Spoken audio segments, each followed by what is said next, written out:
You might be asking yourself, what's so scary about reincarnation? Buddhist monks believe in reincarnation, and they're like the least threatening people on the planet.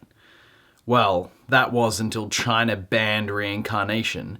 Yep, that actually happened. It's such an absurd idea that when I saw this on the news, I was waiting for Ashton Kutcher to pop out and yell, "You got monked." And if reincarnation is a thing, I will be coming back as a fly for that joke.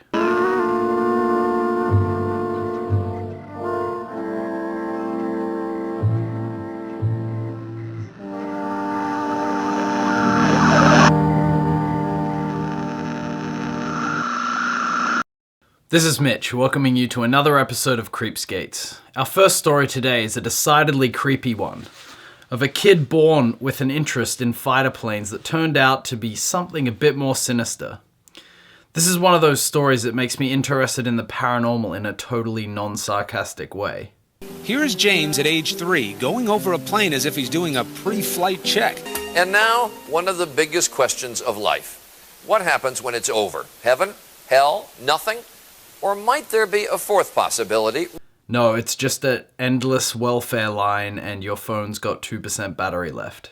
When James was 2, he began to have these frightful dreams that he'd been piloting a plane that had been downed over the ocean. I'd wake him up and he'd be screaming and he'd always be laying on his back, kicking his feet up at the ceiling. And I'd say, "Baby, what were you dreaming about?" He'd say, "Airplane crash on fire, little man can't get out."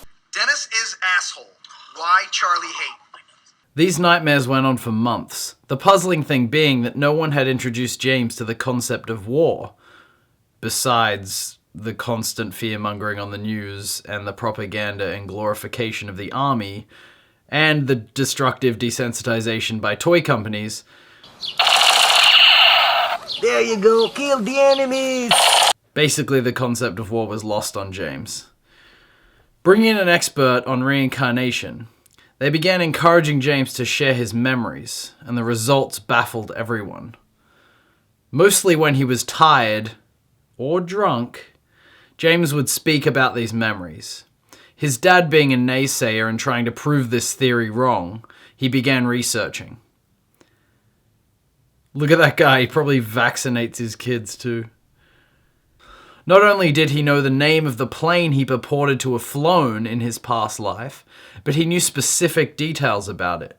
James's dad, still not willing to just blindly accept the truth like any normal person, finds out that the Natoma was a boat that actually existed, and that the guy James was mentioning, Jack Larson, existed as well.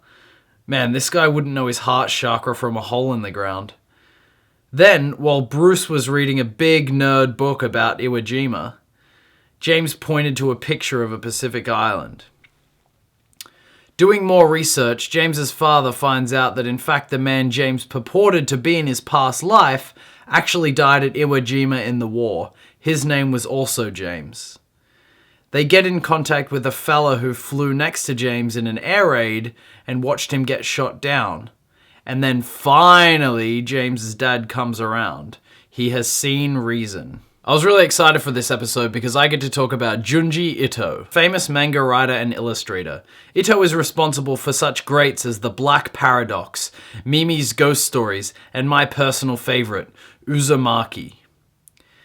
There's little out there more twisted than Junji's work, and on a scale from kittens to Tom Cruise's Oprah interview, it's sitting at about an 8 for creepiness. You can pretty much open an Ito comic to any page and count on seeing something you're not likely to forget in a hurry. Like this. Figure that out. Today I'm especially recommending Tommy, a manga about a girl who returns to school after she has been announced dead, much to the terror of classmates and teachers.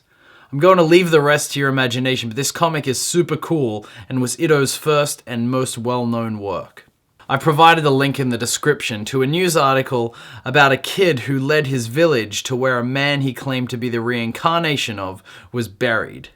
So I get the theory that this kid could have had his past life self's memories, but how could he have memories of where he got buried? He didn't have a brain that was working to form memories that this kid could have later had access to. So how did he lead his villagers to where he was buried?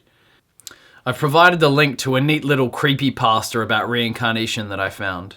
It's called an egg, but don't let the name fool you, it's actually pretty cool.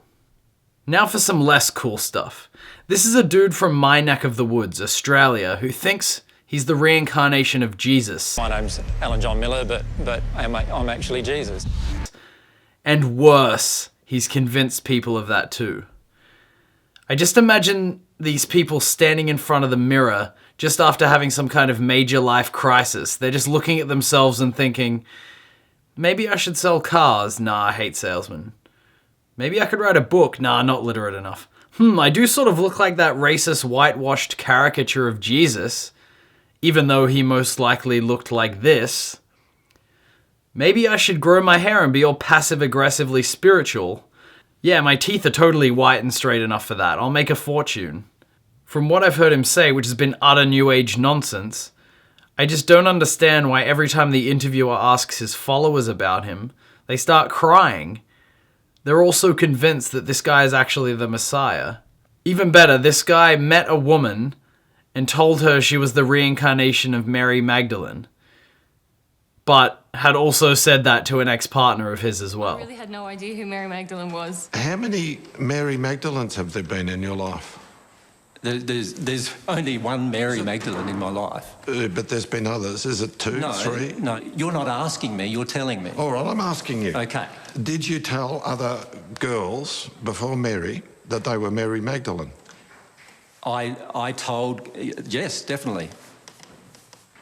One girl. Now here's a list of other people who have claimed to be reincarnations of Jesus.